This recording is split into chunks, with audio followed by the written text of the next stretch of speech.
today we wanted to talk about applying for a mortgage post-COVID. Some things, have changed. Some hurdles have been jumped, and there's some things you need to know. This week's topic, I was thinking, the conversations I'm having with every customer is we review a 2-year history of their income, whether it's self-employed or you're a W-2 employee or you're a retired folk and you're receiving your pension, your 401k, regardless of the age and the demographic and where the income comes from. We go back in previous 2 years. And we all know that the last 2 years has been a wild ride and because of COVID. But going forward, it's really important to not be afraid of not being able to get pre-approved to purchase a home because you might have suffered some sort of COVID restraint during that whole time. I have a client, I'll give a scenario, obviously no personal detail information, but they were employed for all the way up until COVID, got laid off in 2020.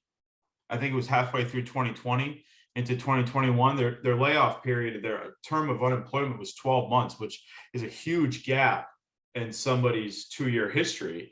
And since then, they've been at their job for roughly 5 months, and now they have a salaried position back in the same industry that they were in before COVID happened.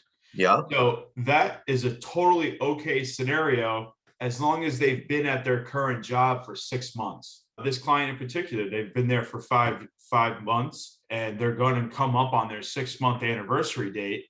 There's no reason not to get pre-approved today to start shopping and figuring out what type of house you want, where you want to buy, what's your budget, is there any more savings I can do in the interim? Because it comes 6-month anniversary, they're going to be able to sign a contract and close on a piece of property. So it's never too early to start. The point is definitely don't stop the conversation just because there was a hiccup in your work history from COVID. If anybody can take anything away from this segment is that it's never a no. It might be a not yet. Yeah. But it's never a no.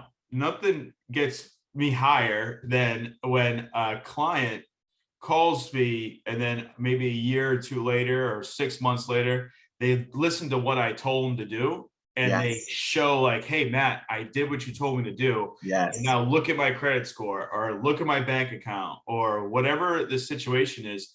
I'm just like, yes, somebody listened to what I was saying. And to work with somebody that wasn't quite sure about what they had going on, needed a little bit of help, took the help and the advice and did it. And now we get to this place. It means a lot more because there's a lot of work that went into that.